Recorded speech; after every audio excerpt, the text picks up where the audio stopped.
Hi, and welcome back to my Whispering Willow. I know I said last time that I was going to be coloring every day.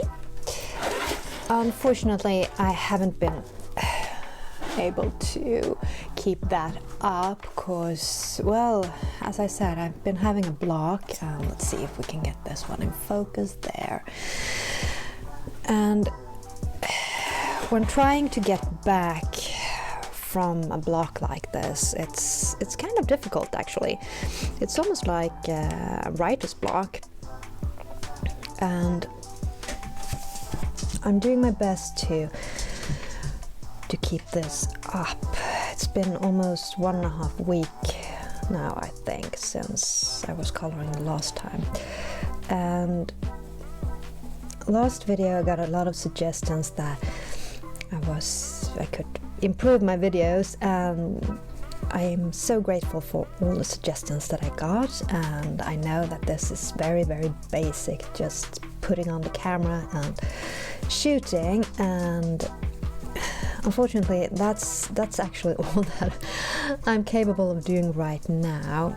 I will get an intro and such later on, but for now the one thing that I'm focusing on is to actually get myself to be able to paint again. Excuse me.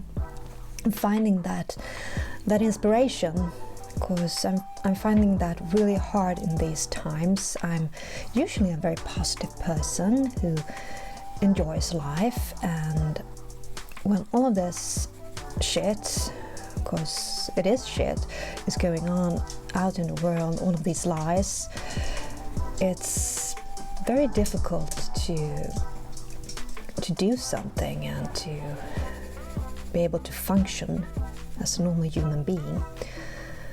And today I've actually experienced a lot of these lies, and I thought, oh God, I really need a break. What should I do? And I thought, okay, let's do this. Let's color some and see where it takes us. And here we are. Of course, it's difficult to know who you can trust today, because I, for one, don't trust the newspapers anymore. I don't trust the media one bit, because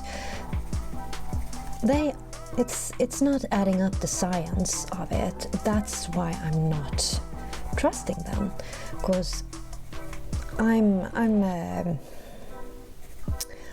schooled in science as basic, and then I followed my intuition a long time ago and started to do what I wanted to do, which is painting.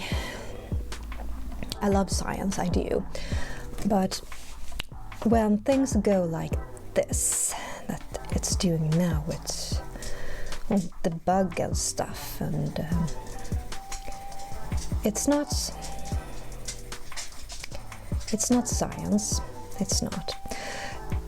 One thing I can say about it is that it's mostly statistic and it's political.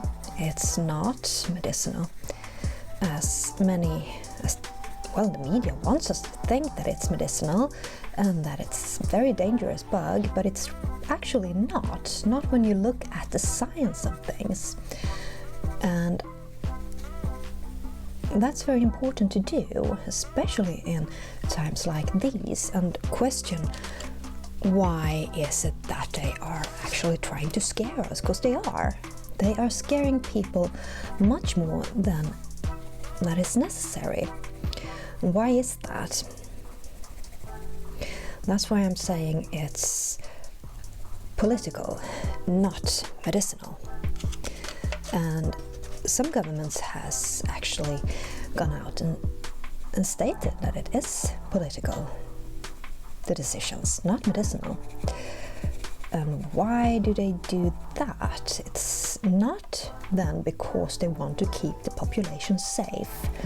Because if you wanted to keep a population safe, you would go after the basic, the science, the knowledge.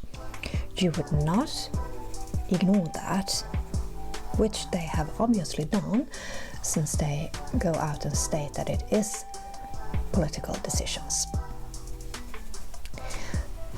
The numbers they are presenting in all of these broadcasts are actually statistical. They are presenting what they are calling cases to us. And what is a case? A case is merely a number that is saying that they have indicated something. It's not a sick person, that it's not, and it's not a death. So it's only some kind of measure of something that they have found. Now, what is it that they have found? That one can ask oneself, because this PCR test that they are using for these producing these numbers is not actually something that you should be using to diagnose something. It's not a diagnostic test. And the inventor, his name was Kary Mullis. He was a famous man. He actually won the Nobel Prize for this exact invention. He invented this PCR test, and it actually is something that is supposed to replicate things and is going to be used when you are studying something. For example, you may have a tiny bit of biological material that you would like to look at closer, but you can't because it's such a small amount. And what you then can do is to use this test to make copies of it, and that it's perfect for. What it's not perfect for is to diagnose something, which they are doing here. And the thing is, when you're looking for things, you look in cycles, you replicate this in a certain number of times.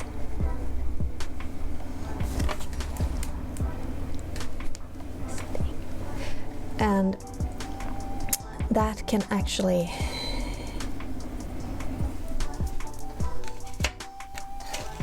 give you a lot of false positives if you go above a certain number. To be sure that you are searching for what you are searching for, you should go between 24 and 35 cycles. And here is kind of a safe number, not safe, but in general you get what you're looking for there. If you go above 35 cycles, you have a really high rate of false positives. And if you go above 40 cycles, 42 cycles, then you can, it's almost every test that will be positive if you do that. And you really don't want to do that, because it's just, it doesn't tell you anything. So that's the downside with this kind of test. And actually many countries are replicating the test at these high cycles, above 35 cycles. I know England, UK is around 42 cycles actually, and that would tell you a lot. So why would they recommend that you run these high cycles when you can get so many false positive? What is a false positive anyway? For you who don't know this, a false positive is when a test shows you that it's positive when in fact it's actually not. And that you really don't want. You don't want a false positive, and you don't want a false negative either. So that's why it's really important to use a test that really tests and is accurate, and this one isn't.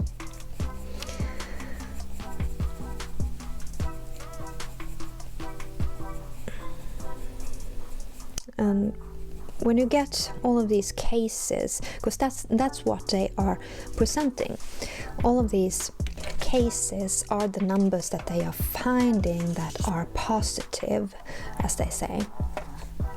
But they are not positives, they are mostly false positives.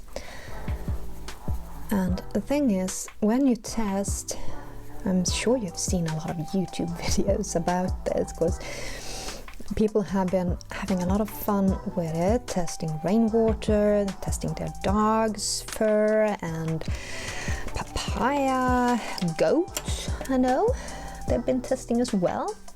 And a lot of stuff is coming back. Apple juice, yes, that one I can't forget. A lot of things are coming back positive. And these are what we call a false positive. And all of these false positives are what they are presenting in the news as cases, as new cases. And these they want to, I think they actually want us to think that this bug is more dangerous than it actually is. Why else would you not present the facts, but merely take these high numbers and present them and make them sound like it's very dangerous when it's actually not?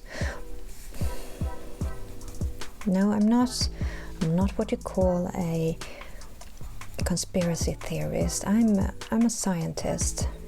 I look for facts.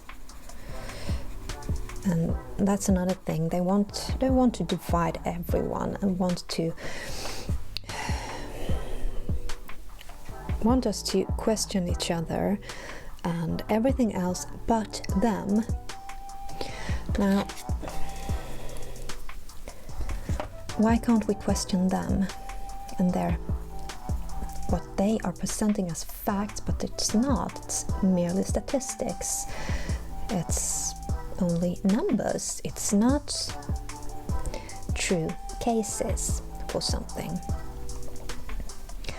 We should be allowed to criticize our governments and make them present the facts to us, because the facts are, okay, how many deaths are there from this?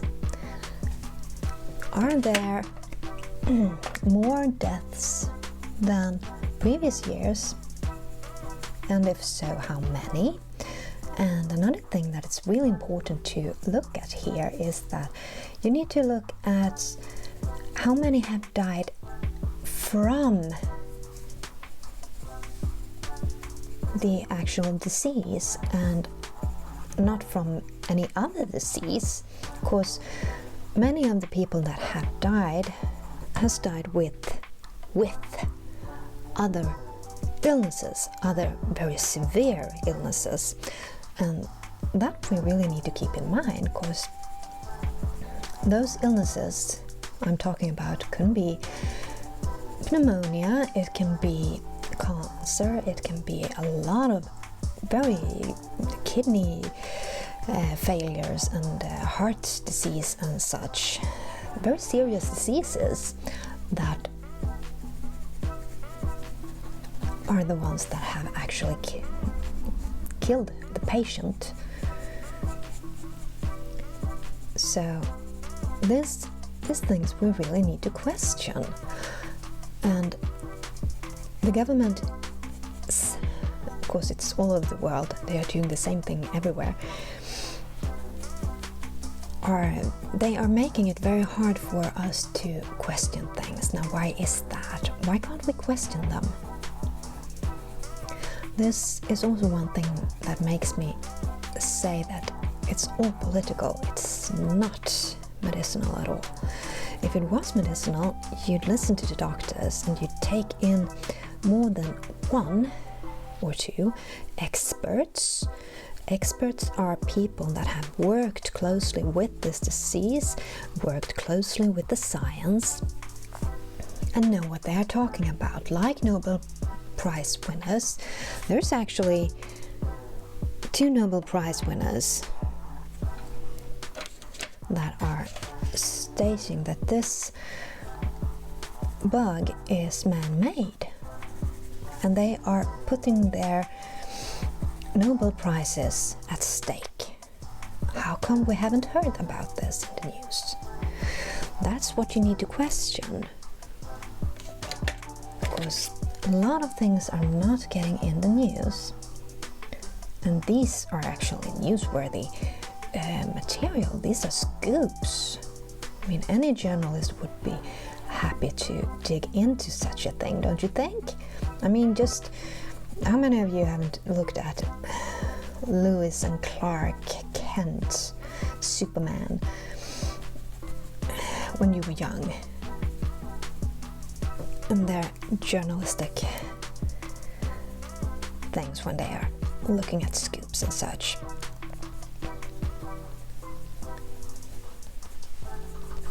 There are scoops here, so why aren't they digging them out? And I think they don't. I think they can't. I think it's hijacked, most of it. The news. Of course, otherwise, all of this would be out, don't you think? I mean, the journalists are. This is what they live for.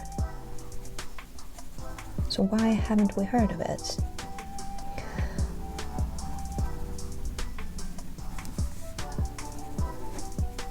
I know I'm pumping out a lot of stuff here and a lot of information that is kind of hard to grip, but it's things that had been on my mind for a long time, and I know I'm not the only one that is questioning all of these things, and most people out there are beginning to think that, well, could it really be like this, and when is this going to end and stuff. And that's why I think it's important for everyone who has a bit of knowledge of science that we actually speak out and let others know what's going on, because in my world, what do you do when you don't know something? You don't go to a politician and ask them for advice. That's the last one you ask for advice, because you know that politicians always lie. Who do you go to for advice? You go to an expert, and who is experts? It's not the one that they present in the media, because they are bought. You go to, if it's medicinal, you go to your doctor and you ask him or her for advice.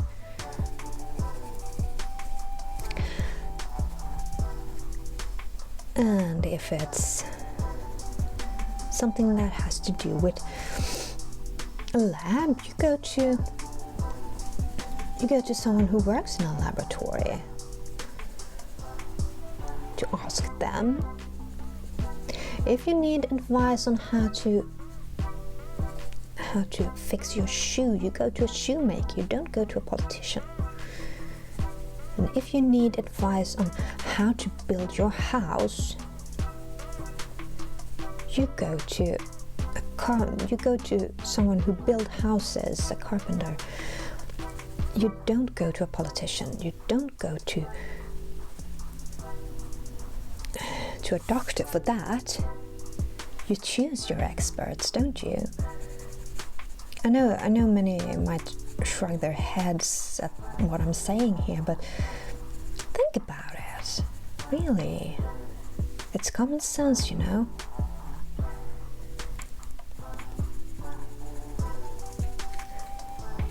that's my view of it anyway. And everyone has the right to their own opinion, at least still. I'm hoping that it will remain that way.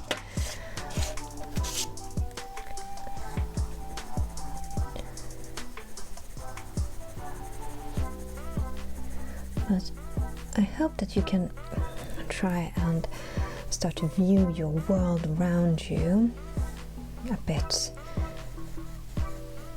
more open eyes.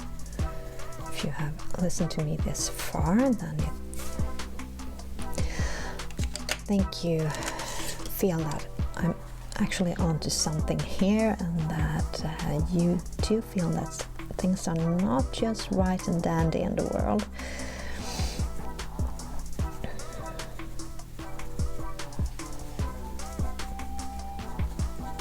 Because they're really not, and especially not when we are trying to restrict everyone around us with stuff. You know, in the olden days when there was pandemic or something like that, when there was some really dangerous thing going around, you know what they did? They didn't isolate everyone for this. They isolated the ones that were sick. And the ones that were sick were those who had symptoms and were showing that they were really ill from this disease. They did not put everyone in quarantine. That I did not do. And when you look at the numbers, there are actually fewer people that are dying from this disease than the regular flu has killed previous years. And another thing is that the flu is actually not on the map anymore. So what happened to the flu? Where is that? Has that magically been erased, or yeah, what happened to that? I think it's very interesting questions to think about.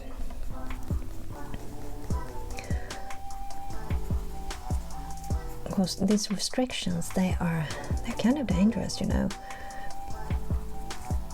I wouldn't say anything if people actually were dying like flies from this disease, and that it was actually really dangerous. But as far as the science goes, most people recover really quickly, and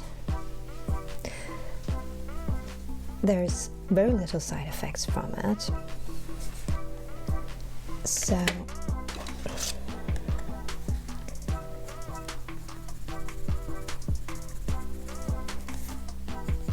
that's why I'm saying it's not so dangerous. If it was dangerous, we should be looking at numbers way higher. Every third person on your street would be dead. That's how many that would have been killed if this was really dangerous. So think about that, and don't take my word for it. Go and look up, and when you look at numbers, for example, Spanish flu and stuff like that, it's often compared to that one. You can't compare them right off the bat like that, the numbers today and the numbers then, because you have to consider that, first of all, there's a lot of factors actually, but first of all, we have a lot more populations today than we had then in the world. So that's one factor you have to consider. so you get the proportions right, because otherwise the numbers don't say anything at all.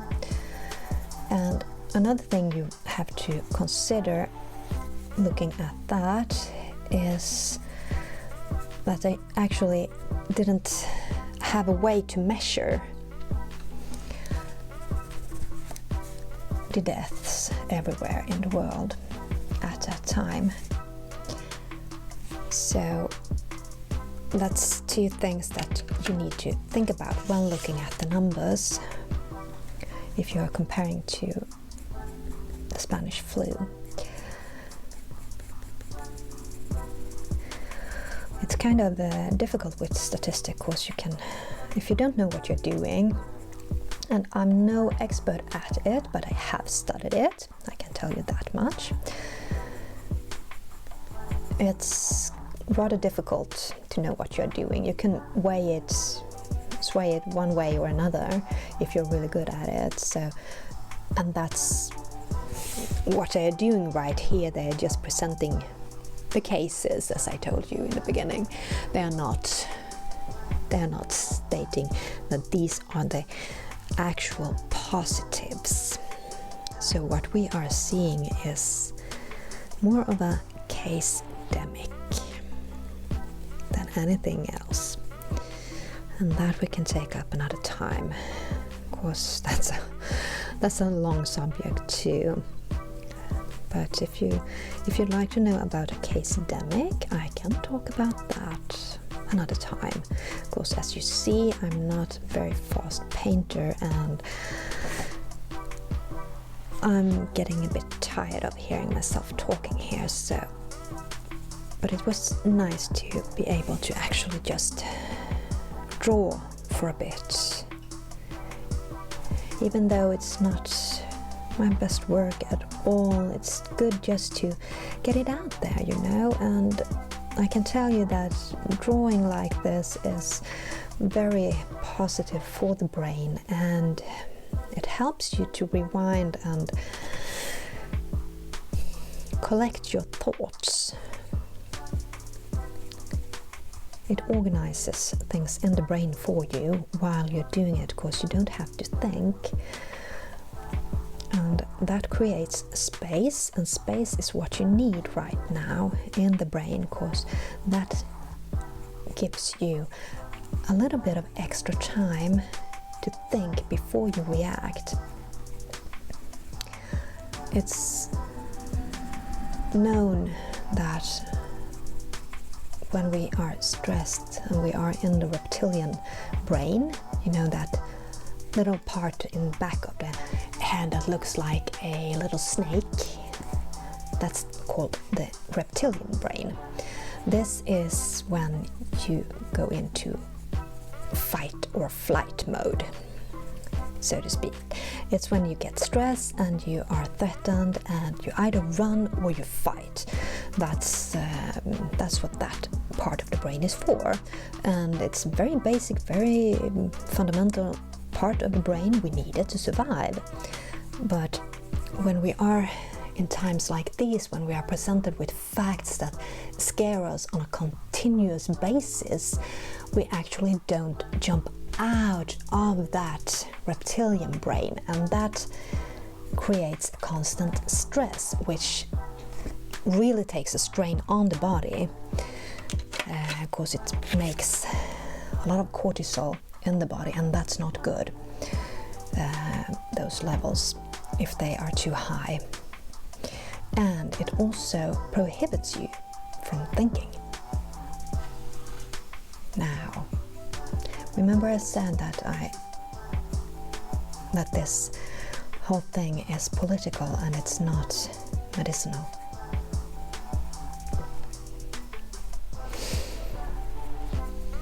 And I'm not sure that these videos will be up or allowed at YouTube at all, but I need to get things off my chest, and this is my way to do it. And if you like to listen to me, that's fine. I'm glad if I can provide some kind of relief information or something whatever it is, from sharing what I know and my experience. And I think we should all be doing things like this. If we have the knowledge, we need to share it. And everyone can do things. We shouldn't sit there and think, oh, I can't do anything at all, but everyone can do something. And sometimes just being there and listening to other people can be enough. And sometimes just talking to a camera like this, sharing what you know, can be enough. So I'm going to stop right there, and let's continue more tomorrow. Hopefully, anyway. I can't promise you that I will be back tomorrow, but I will try as best as I can, because this is good for everybody. And hopefully I will get myself together soon enough so I can make a beautiful intro and outro and everything else that is supposed to be on these videos. Thank you so much for tuning in, and I'll see you soon. Bye bye.